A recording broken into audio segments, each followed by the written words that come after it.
mga bagay na ito na hindi dapat mangyari.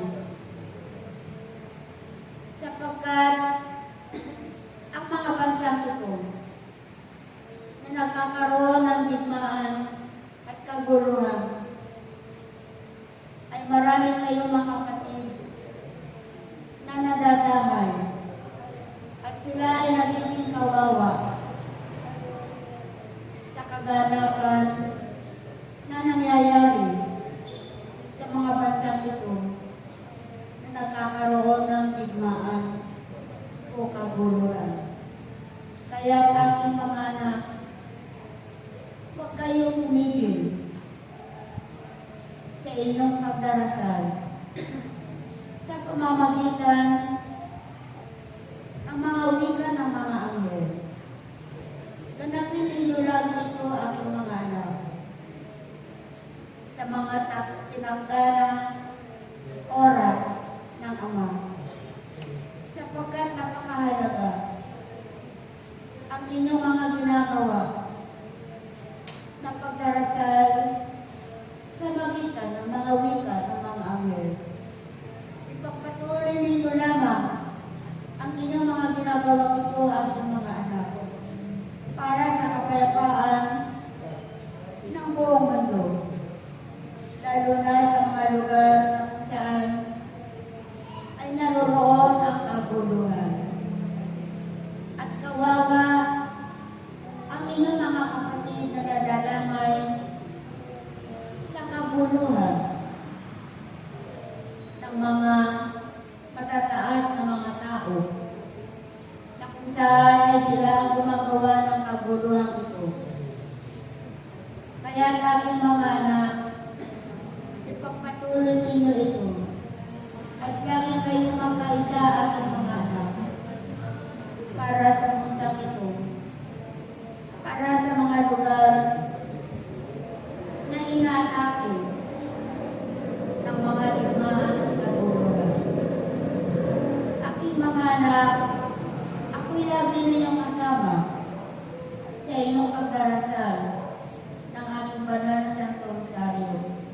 At ako'y nagagalak sa inyo, aking mga anak, sapagkat malugod ninyong ginagawa at sinusunod ang ipinagbubutas ng Ama na makapangyarihan sa lahat.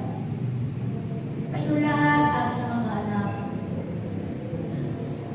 ay magkaisa kayo lagi sa inyong mga pananalangin, sapagkat napakahalaga sa isang komunidad ang pagkakaisa ninyo, upang sa ganon ang lahat ng ginagawa ninyo ay magkakaroon ng katagumpayan.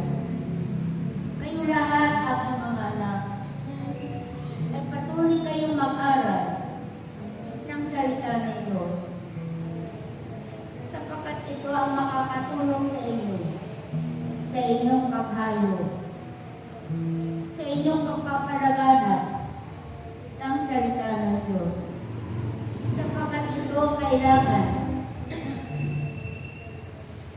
ng inyong mga kapatid na hindi pa nakakarating sa kanila ang salita ng Diyos. At patuloy ninyong ipakilala ang banal na pangalan ng Ama. Patuloy ninyong ipalaganap ang salita ng Diyos, sapagkat napakahalaga sa bawat oras, sa bawat pagkakataon, sa lahat ng panahon, aking mga anak. Kaya't nawa ay lagi kayong handa sa inyong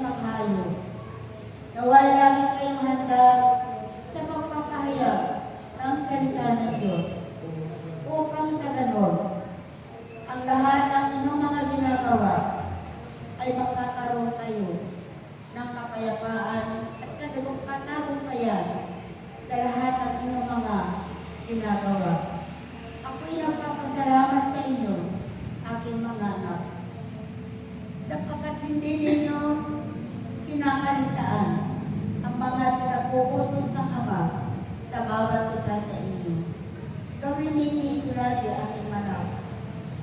At huwag kayong magsasawa. Huwag kayong mapapagod. Sapagkat ito ang kalooban ng Ama. Kayo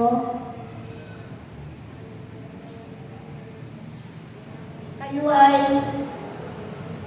binigyan ng Ama ng kapangyarihan sa dilat. Kaya gamitin ninyo at ito aking mga anak.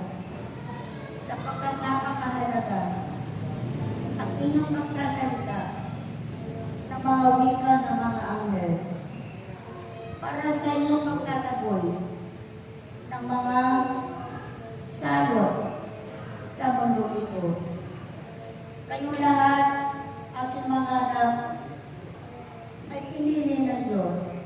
Hinirang ng Diyos sa mundo ito upang siyang magiging instrumento na tagapagligtas ng buong mundo. Salamat sa inyo, aking mga anak. Salamat sa inyong pakikipag-isa sa akin sa pagdarasal ng aking banal na Santo Rosario. Patuloy ninyo itong gawin, aking mga anak, at huwag kayong hilito, sapagkat napakahalaga ang bawat panalangin ng bawat isa para sa kapayapaan ng buong mundo.